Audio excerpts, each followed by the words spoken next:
Yo tout le monde, j'espère bien. Aujourd'hui, le lundi 23 février 2026, on se retrouve pour une nouvelle vidéo sur le marché des cryptos. Alors, il s'est passé quand même pas mal de choses, vous allez voir à court terme, sur la fluctuation du BTC.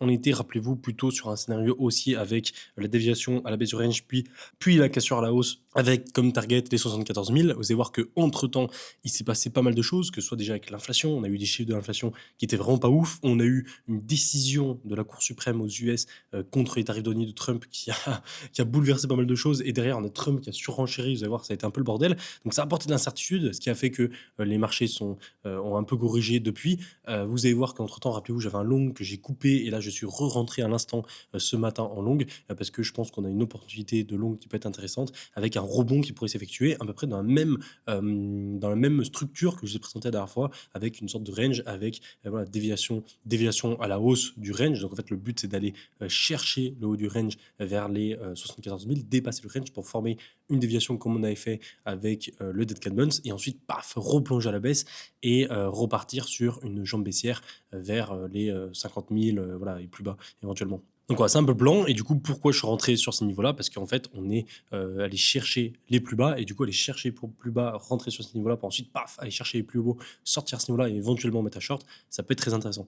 Donc voilà, un peu de macro, un peu d'inflation, un peu de news avec Trump, un peu comme d'habitude, j'ai l'impression, et aussi pas mal, vous allez voir, de analyse technique court terme qui est, je trouve, assez intéressante parce que on est typiquement là dans le range, en fait, dans le milieu d'une tendance baissière un peu plus globale, comme par exemple pendant 2022, où en fait on baisse, on a un dead cat bounce qui va durer voilà, un certain nombre de semaines, voire mois, et ensuite on rebaisse, et après on a de nouveau une sorte de petit dead cat bounce, pas un dead cat bounce, une sorte de petit range rebond qui peut durer en général quelques dizaines de jours, semaines maximum, et ensuite paf, on rebaisse, et ensuite on commence à poser le bottom. Et je pense qu'on est vraiment dans ce mouvement-là, en fait, dans cette structure-là au niveau de BTC. Donc voilà pour tout ça. Et donc pour commencer, regardez ça. Ça, c'était le plan qu'on avait dans la dernière vidéo. Alors c'était en gros, c'était déjà du H4. C'était même pas en daily, c'était du H4. Donc une bougie égale 4 heures. On avait une structure de range qui commençait à se former. Et là, rappelez-vous, on a eu cette sorte de déviation ici à la baisse. Et l'objectif, c'était de revenir du coup dans cette zone ETE comme on avait eu ici, dans la zone ETE qui était un peu plus bas avec les FG 4 heures qui étaient là. Et du coup, de rentrer en long dans cette zone pour ensuite aller chercher les 74 000 et là ensuite, paf, redevient à la baisse, aller chercher un niveau plus bas en dessous des 60. Donc ça, c'était le plan. Du coup, c'est pour ça que j'avais commencé à poser un long sur BTC avec un autre ordre vers les 67 000 et que j'avais mis mon stop loss vers les 65 000 sur l'ancien plus bas. Finalement, entre-temps, qu'est-ce qui s'est passé? On a eu les chiffres d'inflation qui sont tombés, qui sont pas ouf. En gros, si vous voulez voir si les chiffres d'inflation sont bons ou pas, et que vous voulez pas vous prendre la tête, juste regardez si c'est au-dessus ou en dessous des prévisions. Si vous voyez que par exemple là, en prévision, on avait 2,9 et qu'on est à 3%, c'est pas bon parce qu'on est au-dessus. Vous voyez, prévision 0,3, on est à 0,4, on est encore au-dessus.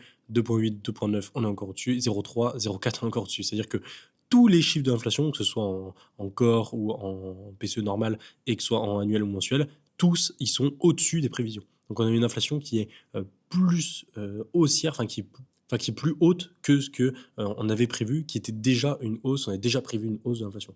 Donc ça a monté plus fort que ce qu'on avait prévu. Donc ça, pas ouf, forcément, c'est pas quelque chose d'exceptionnel. Mais derrière, voilà, c'est juste des chiffres d'inflation. Il faut les aussi remettre dans le contexte qu'on a actuellement au niveau de la macro. Et l'autre data qui fait pas mal parler, vous voyez, c'est le chiffre qui fait beaucoup parler aujourd'hui, c'est le chiffre de la croissance US, donc le GDP. Et en gros, Trump, ouais, il l'avait déjà annoncé. Bon, je sais pas, il avait dit qu'il l'avait déjà prévu avant. C'est qu'en fait, il dit que le GDP n'a que fait une chute de 2 points parce que c'est à cause des démocrates et du shutdown. Alors, démocrates, je sais pas, mais shutdown sûrement. Ouais, comme il explique ici, voilà, c'est plutôt le shutdown en réalité qui est derrière ça et pas forcément les démocrates. Et du coup, ça, c'est un peu les conséquences du shutdown qu'on a actuellement par rapport au GDP qui sont pas ouf. Et du coup, quand on combine ça avec ce que j'expliquais avant, l'inflation qui est pas folle non plus, eh ben, on a eu, pendant la conférence FOMC, Powell qui nous a dit pendant les dernières minutes qu'il n'était prévu qu'on ait qu'une à 2 baisses de taux durant l'année. C'est-à-dire que là, par exemple, pour 2026, il projette éventuellement une à deux baisses de taux d'intérêt. Donc, ce qui est pas énorme. À voir après avec le nouveau chairman qui arrive, si ça peut changer. Et là, du coup, ce que vise la Fed et ce qu'attend la Fed, c'est une inflation qui commence vraiment à stabiliser, que ce soit voilà, au cours de l'année 2026 et même jusqu'à la fin d'année. Et donc, à mon avis, voilà, la reprise haussière des taux d'intérêt assez forte, ce sera, par rapport à la direction de la Fed actuellement, ce sera pas avant 2027, quoi. Mais le truc, c'est que vu qu'on a un nouveau chairman qui arrive et qui peut encore changer de nom d'ailleurs parce j'ai vu une théorie là-dessus comme quoi le nouveau chairman qui a été annoncé par Trump pourrait changer en fait. Donc ça, c'est aussi encore à voir comment ça évolue. Mais ouais, c'est vrai que le nouveau chairman pourrait changer pas mal de choses par rapport à la direction que prend la Fed par rapport au taux d'intérêt. Et ça aussi, ça pourrait complètement faire changer le marché. Parce qu'actuellement, les marchés, ils sont vraiment en mode, on price le pire, on price le fait qu'on ait très peu de baisse de taux d'intérêt pour 2026 et que ça arrive seulement pour 2027. Et du coup, on a une baisse qui est pas surreprésentée, mais qui, je pense, va être surreprésentée si on descend vers les 100, vers les 50 000, 40 000 dollars. Et c'est d'ailleurs justement pour ça qu'on risque d'avoir un bottom dans cette zone. Parce qu'après, tout ce qu'il y aura après ça, il y aura des chances que ce soit quand même plus positif au niveau des news macro, au niveau des taux d'intérêt, et donc avoir voilà, un réajustement à la hausse qui se fasse. Et c'est pour ça que si là on fait une autre jambe baissière vers les 40-50 000, pour moi, ce sera vraiment un super endroit pour bottom sur BTC. Mais c'est d'ailleurs l'endroit aussi que je vous parlais depuis longtemps quand même, avec le Dead Cat Buns depuis les 100 000 dollars sur BTC. Donc voilà pour ça, je vous laisserai check les chiffres par vous-même du reste de tweet macro qu'on vous a fait. Et donc, ce que j'expliquais tout à l'heure en intro, dans la foulée, quand on a eu la Cour suprême qui s'est prononcée à décider d'annuler les frais de douane de Trump. Donc ça c'est fou, parce qu'en fait on a Trump qui nous a mis énormément de frais de douane, et on a la Cour suprême qui a dit non, c'est mort, tu ne mets aucun frais de douane sur les pays. Et en fait, du coup, forcément, tout le monde attendait la réaction de Trump. Tout le monde attendait la réaction de Trump en mode qu'est-ce qu'il y a à faire? Parce qu'on connaît le personnage, on sait que il faut pas aller contre ce que lui veut, et que c'est un mec qui a quand même pas mal d'ego. Et du coup, si on lui dit l'inverse de ce qu'il veut mettre en place, il va pas être content. Et donc forcément, il a fait une conférence où il a pété un peu un câble, c'était drôle. Il a dit ouais, je peux faire ce que je veux, je peux envoyer déclarer la guerre à n'importe quel pays, je peux mettre des pays sous embargo, je peux faire ci, je peux faire ça, mais par contre, je peux pas augmenter les frais de douane comme je veux. Et en fait, il a fait une sorte de l'orateur qu'il a, hein, mais il a fait une sorte de truc où il a donné tous les choses les plus folles qu'il puisse faire, et puis après il a minimisé le fait que les frais de douane c'était pas grand chose et que c'était fou que la Cour suprême ne lui laisse pas faire ça.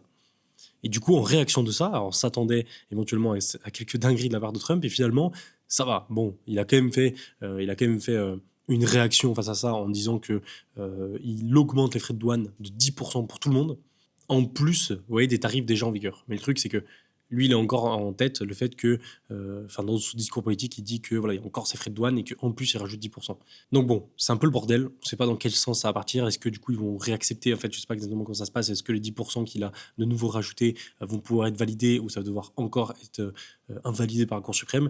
C'est beaucoup de questions. Et derrière, le problème que ça crée avec tout ce genre de news, c'est l'incertitude. En fait, quand vous accumulez des news comme ça, on ne sait pas ce qui va se passer, ça crée de l'incertitude, et les marchés, rappelez-vous, détestent l'incertitude, ce qui fait qu'ils baissent. Donc moi, dans la foulée, j'ai coupé mon long, j'ai pas essayé de comprendre qu'est-ce qui se passait, parce que, enfin si, j'ai essayé de comprendre ce qui se passait, mais j'ai pas essayé d'attendre plusieurs jours, voir comment ça a réagi pour sortir. Je me suis dit, voilà, il y a de l'incertitude, on ne sait pas comment ça va partir, je préfère sortir. Et du coup, au final, j'ai plutôt bien fait, parce que je suis sorti, vous voyez, sur le niveau des 67 000, 78 dollars. Donc j'ai perdu quand même 3 000 dollars sur ce trade, mais au moins ça m'a permis de sauvegarder une partie de mon trade, parce que si je m'étais fait stop loss aux 65 000 comme j'avais mis ici, et au final on est venu les chercher tout à l'heure, au lieu de perdre 3 000, j'aurais perdu 8 000. Et vous voyez, parfois c'est pas plus mal de réagir comme ça dans les prises de décision un peu court terme, et de couper son trade au lieu de le garder comme c'était prévu initialement, par rapport à voilà, des news qui changent forcément. S'il n'y aurait pas eu ces news, j'aurais laissé mon trade, mais c'est vrai que là, dans ce contexte-là, ça me paraissait plus pertinent d'enlever mon trade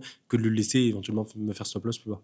Du coup, au final, j'ai coupé, j'ai pris mes 3000 de pertes, et j'en ai du coup reposé un ce matin, et j'ai plutôt bien fait au final, parce que vous voyez, au lieu de hold et de me faire stop à 65, je suis sorti à 65 et je suis re-rentré, enfin je suis sorti à 67 et je suis rentré plus bas à 65. Alors pourquoi je long ici?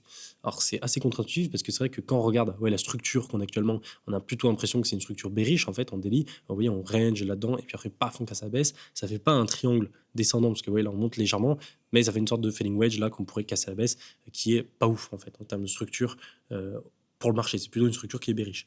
Mais pourquoi je long? Parce que je pense qu'on peut avoir ici, on est allé chercher les plus bas, vous voyez, vers les 64 500 dollars, je vous montrerai après qu'on a laissé ici, et en fait avoir un rebond dans cette zone pour aller chercher du coup les plus hauts que je vous expliquais tout à l'heure en intro, et qui était le plan d'ailleurs de la semaine dernière, et ça me paraît cohérent, vous voyez, et les plus hauts sont à 74 000. Et donc prendre un long de cette zone à cette zone, c'est ce que je vise dans ce trade-là. Et justement, regardez mon trade ici. Alors, je ne l'ai pas pris parfaitement, parce que j'aurais bien aimé le prendre aux 64 500, vous voyez, dans cette zone ici. Je l'ai pris un peu plus haut, vers les 65 000.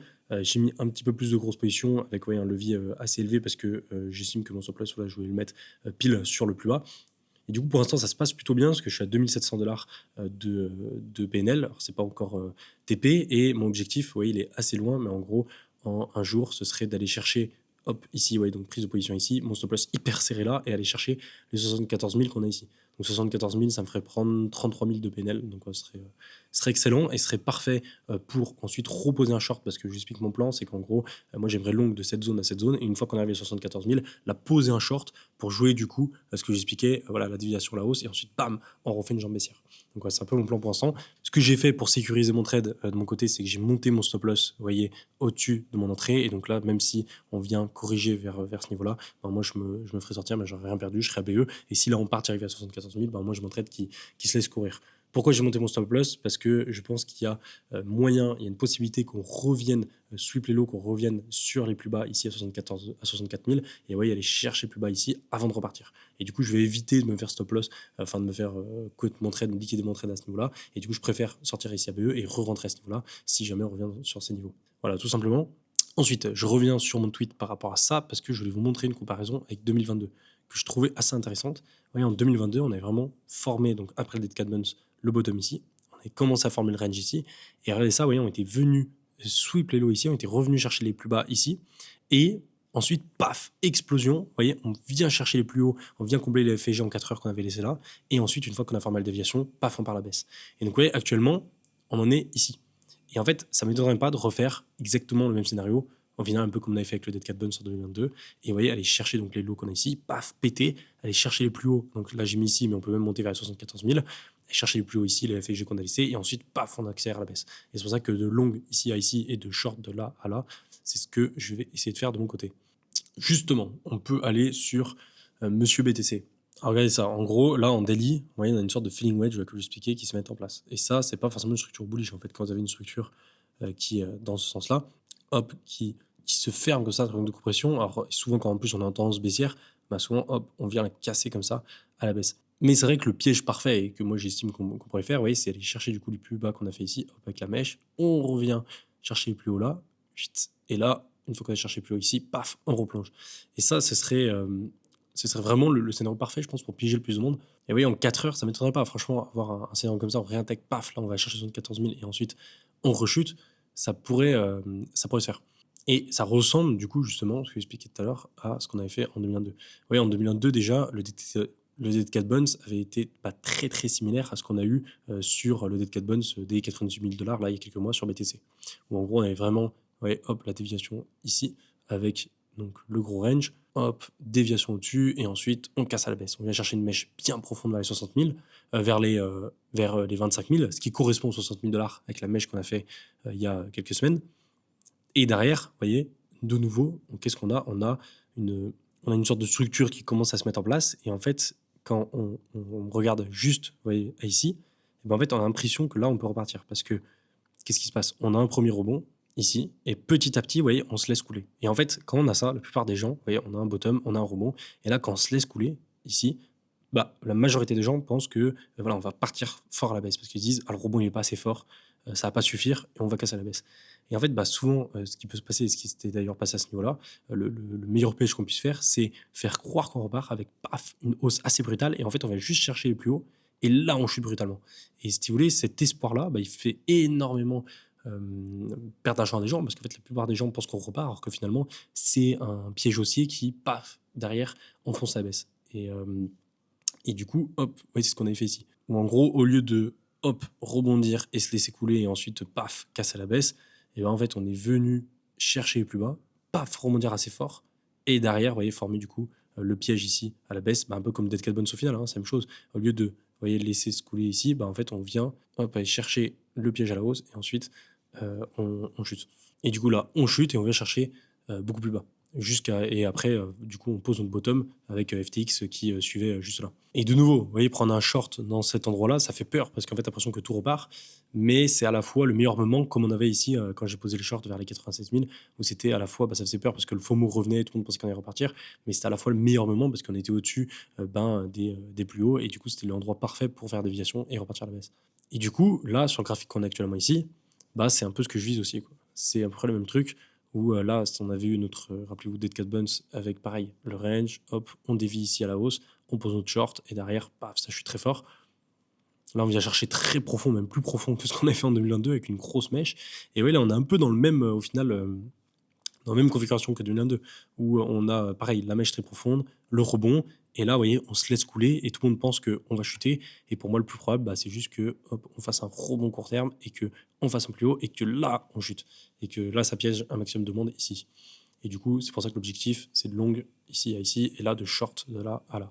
Et ensuite, une fois qu'on chute, là, on pourra aller chercher les targets plus basses, et là, on pourra aller revenir sur les targets que j'ai expliqué de bottom de bear market dans mes différents tweets que j'ai épinglés hop, sur mon profil, qui doit être par là, que j'ai mis il y a 3-4 mois, là, le 24 novembre. Et en gros, ouais, c'était un peu ça avec le Dead Cat Bounce. Vous voyez, paf, on chute, avoir un rebond ici, puis paf, on rechute. Et du coup, les targets, après, j'en reparle dans mes derniers tweets, mais en gros, c'est en dessous des 40 000. Pour moi, c'est le bottom où il faut all-in, parce que, à mon avis, on n'ira jamais plus bas. Enfin, ce sera difficile de ne pas poser un bottom en dessous des 40 000. Et tout ce qui est entre 60 000 et 40 000, c'est hyper intéressant. C'est hyper intéressant pour recharger. Et du coup, là, le truc, c'est que si on pète les 60 000 ici, bah forcément, on va l'attaquer les 50 000, les 55, les 50 000. Et après, pour aller chercher 40 000, bah, on verra comment ça évolue si on va dans cette zone. Donc ça, c'est le plan que j'ai pour l'instant à court moyen terme. Et ça va bien pour l'instant avec ce qu'on a au niveau macro. Ouais, on a une inflation qui remonte un peu. On n'a pas forcément des bons chiffres au niveau du GDP. On a Trump et Cour suprême, c'est un peu le bordel au niveau des... Il y a pas mal d'incertitudes par rapport aux tarifs douaniers. On a la baisse des taux qui n'est pas forcément intéressante, là, il est prévu pour 2026. Donc pour l'instant, ça m'a l'air plutôt bon pour aller sur ce scénario-là. Après, comme d'hab, si ça évolue, si je sais pas, on a un nouveau chairman qui arrive et qui est super bullish, on a Trump qui change ses tarifs douaniers, ou je sais pas, il y a quoi qui se passe qui est plus bullish, ça pourrait s'inverser. Donc ça, c'est à surveiller, et comme d'habitude, de toute façon, c'est en constante évolution. Donc voilà pour BTC. Et d'ailleurs, si vous voulez, hop, ouais, je vais vous mettre le range un peu comme en 2022. Au final, il faudrait qu'on prenne la dernière clôture qu'on avait ici et là, pareil, ici. Et donc là, vous voyez, bah, on sera en train de faire hop, le plus bas sous le range. Et là, on vient chercher du coup les plus hauts ici. Et ensuite, on dévie comme ça. Et donc, les plus hauts, c'est plutôt ce qu'on a au niveau des mèches ici. Donc, le top, ce serait de venir dans cette zone, ouais, 73, 74 000. Donc, voilà pour ça. Tiens, la Bitcoin dominance, je vais vous montrer un truc qui est marrant. Regardez là, en weekly. Et le ruban, vraiment, on bloque dessous, quoi. C'est ouf. Ouais, rappelez-vous, on attendait éventuellement quelques saisons avec le passage du ruban, le retest du ruban, et on s'est rejeté. Et ouais, pour l'instant, bah, à chaque fois qu'on revient dessus, ouais, on revient dessus, on s'est rejeté, on revient dessus, on s'est rejeté. Et là, il y a quelques semaines, on est pile revenu dedans avec la clôture weekly et on s'est fait rejeter. Et à chaque fois sur ce niveau, ça ne veut pas passer. Et donc, c'est intéressant parce que tout simplement, on voit que BTC chute fort, c'est-à-dire qu'on a vraiment une grosse baisse de BTC qui a un changement de tendance. On n'est plus dans les corrections hausse, on est vraiment dans une baisse beaucoup plus installée, beaucoup plus importante, et qui va sûrement nous emmener sur un marché plus baissier que haussier par rapport à ce qu'on avait sur les autres années sur BTC. Mais ce qu'on remarque, c'est que bah, les altcoins, ils baissent autant que Bitcoin, quoi, parce que la Bitcoin dominance, elle reste parfaite, tu vois, elle reste stable, je veux dire, elle chute pas. Et on le voit au niveau du Total 3, que ouais, ça baisse, mais ça baisse identique à Bitcoin. Parce qu'en fait, les altcoins ont tellement déjà été sous-évalués, on a tellement eu de liquidités qui sont sorties des altcoins, bah, qu'au final, on se retrouve dans une situation où on a autant de BTC qui chute que les altcoins. Parce qu'on n'a pas de surévaluation du côté des altcoins. Et du coup, ce qui fait que la Bitcoin dominance, eh ben, je pensais qu'elle allait remonter, et finalement, oui, elle reste assez stable. Donc ça, c'est intéressant. Parce qu'on pourrait avoir, en fait, durant tout 2026, une sorte de grosse box comme ça, où on a la Bitcoin dominance qui continue à range, qui reste un peu dans cet endroit, jusqu'au jour où, paf, on a liquidité qui s'inverse, et là, on part en quelques saisons. Bon, Total 3, ça n'a pas trop changé du côté des altcoins. Ouais, objectif toujours le même, hein, en mensuel, c'est d'aller chercher un bottom comme BTC par rapport à cette trend-là. Je ne sais pas où exactement, mais voilà, dans cette zone-là. Et ensuite, compresser ça à long terme et péter ça pour une future alpha season qui peut arriver d'ici quelques années. Enfin, quelques années, je sais pas, mais d'ici le QE qui se met en place, les taux d'intérêt, etc., ça peut prendre un peu de temps. Oh, sinon, du côté des marchés traditionnels, vous voyez, S&P, toujours haussier, enfin, toujours sur les plus hauts. Nasdaq, pareil, même ça ralentit un peu, on reste quand même sur une tendance haussière. Et le dollar qui est toujours au même point, vous voyez, en daily, ça bouge pas, en weekly aussi. Donc, pas trop d'évolution de ce côté-là. Ensuite, avant de passer sur le commentaire du jour, je voulais vous passer quelques infos en plus. Alors, regardez ça, on a les liquidations sur CoinGlass sur 2 ans qui sont assez importantes à un niveau qui est plutôt intéressant. Parce qu'en gros, rappelez-vous, les liquidations sur CoinGlass que je montrais souvent, oui, on voyait nos zones de liquidation plutôt à court terme. Et ben, en gros, quand on met sur la plus grande échelle de temps, donc sur 2 ans, on voit là où on a nos plus grandes liquidations.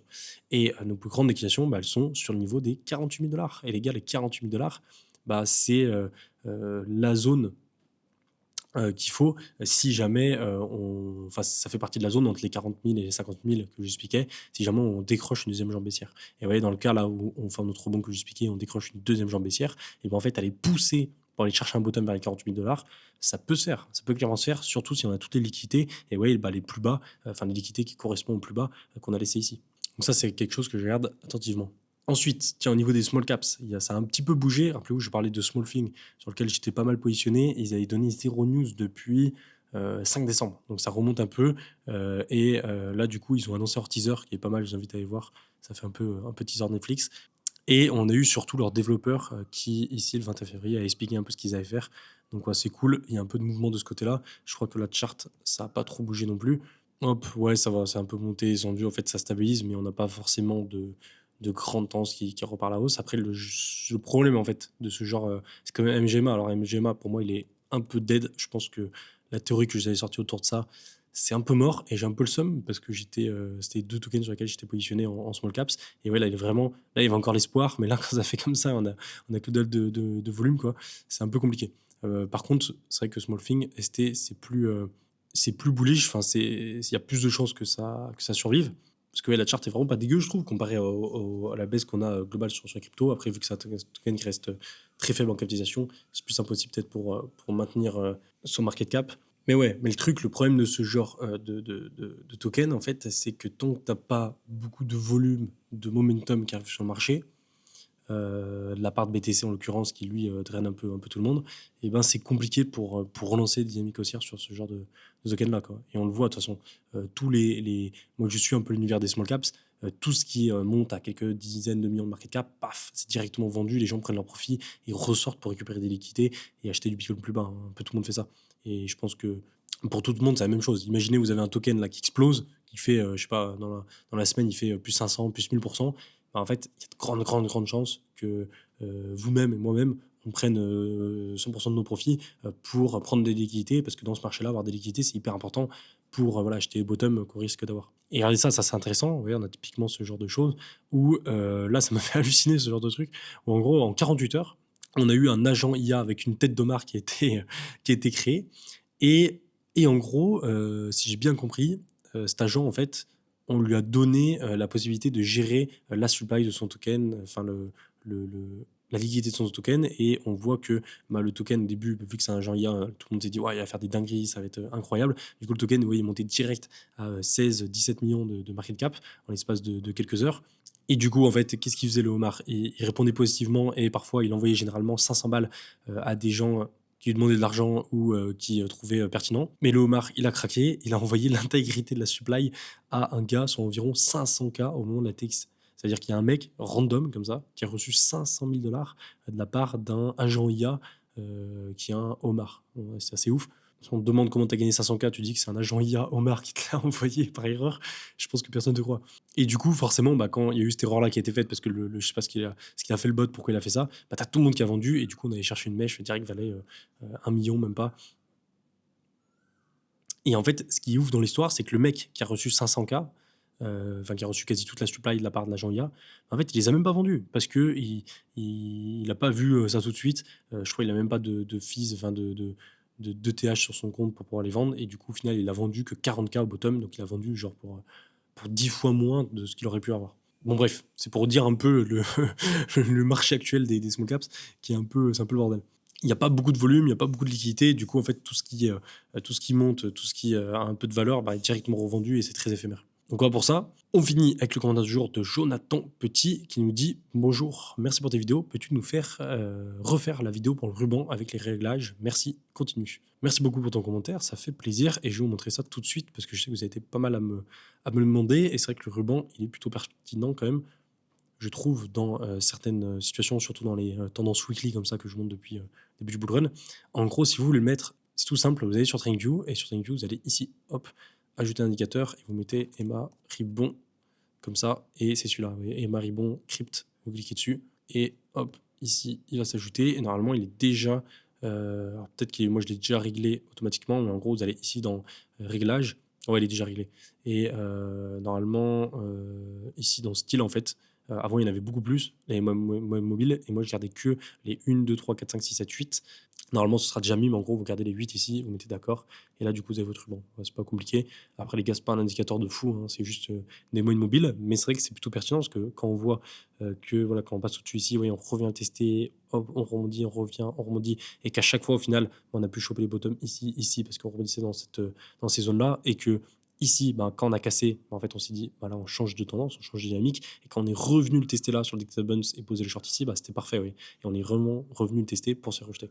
Et donc là, vous voyez, de nouveau, le ruban, il va être intéressant dans le futur, parce que si là, vous voyez, de nouveau, on a hop, un marché qui fait comme ça chute, et qu'après on rebondit, en fait, le ruban, il va continuer à descendre. Je pense pas qu'on reviendra le tester ici, ou alors faire un rebond un peu plus puissant. Mais là, dans le futur, vous voyez, un jour, il va revenir ici, et là, en fait, le jour où on repassera au-dessus, on rechangera de dynamique au niveau de la tendance weekly. Même si après, on peut passer au-dessus, en dessous, ce qui arrive parfois quand on sort d'un bottom.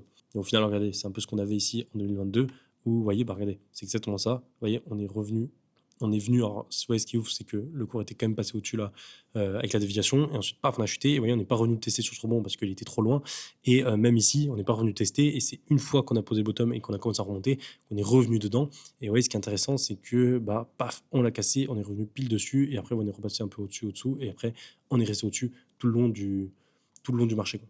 Donc voilà pour ça. C'est tout pour aujourd'hui.